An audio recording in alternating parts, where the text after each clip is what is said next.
The philosophical error many interpret incest as.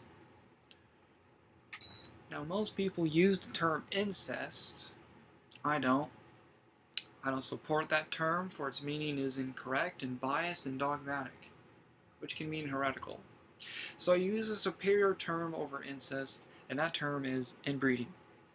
For the English term incest is derived from the Latin incestus, which has a general meaning of impure, unchaste.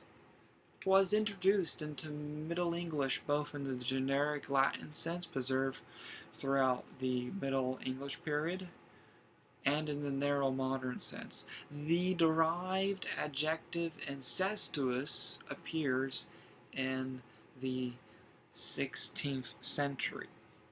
Before the Latin term came in, incest was recognized in Old English as sib leger, from sib, kinship, plus leger, to lie, or from another spelling which is separated into meaning kin, parent, plus sexual intercourse.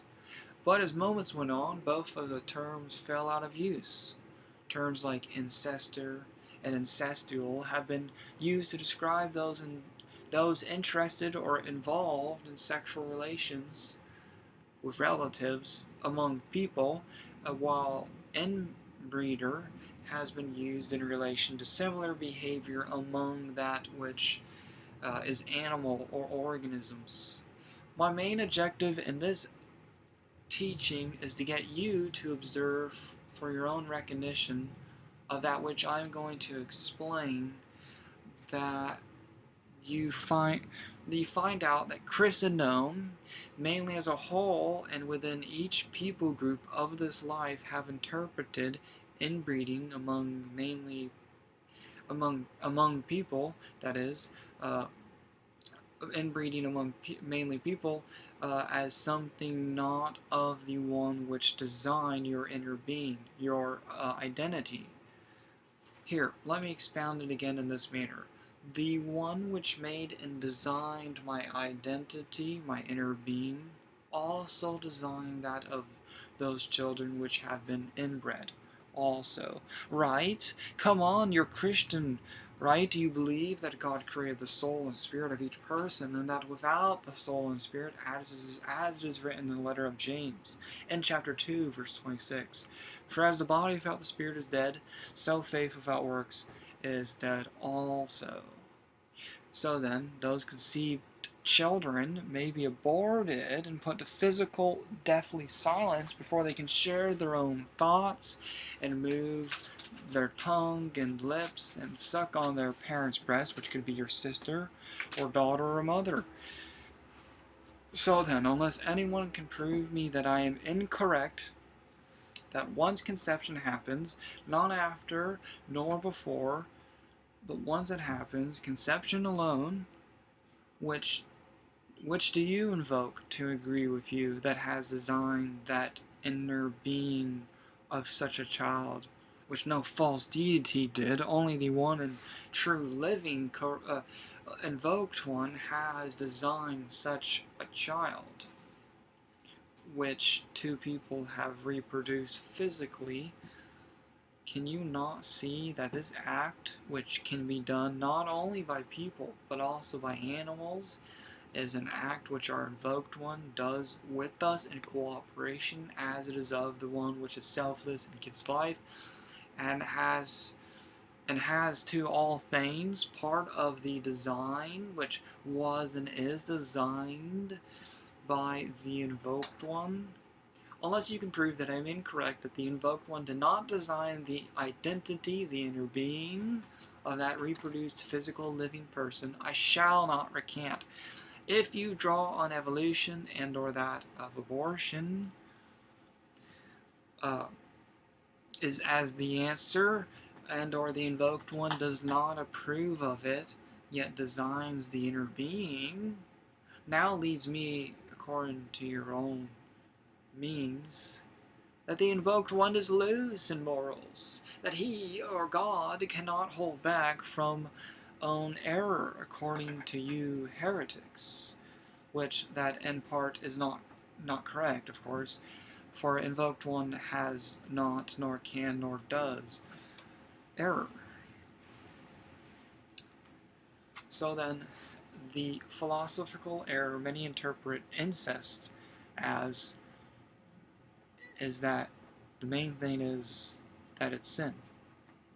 It's not sin or error because of the fundamental foundation which the invoked one designs the inner being of that reproduced physical living person or deceased, which means they had to live at least 1 beat or 1 second or so forth, onwards, that is.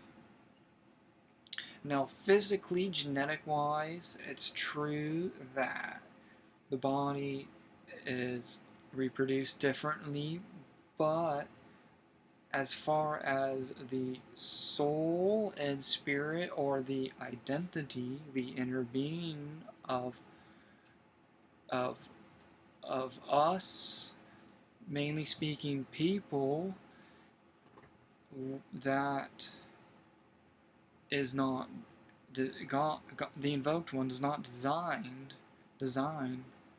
such differently, because if that inbred person deceases, are you willing to deny that they can even be saved? Are you willing to murder them? Are you willing to murder their parents? Are you willing to uh, deny or even be stronger than the Savior himself and prevent the Savior, like an accuser, that Satan, which means accuser, uh, willing to deny that that deceased body is ever going to even rise?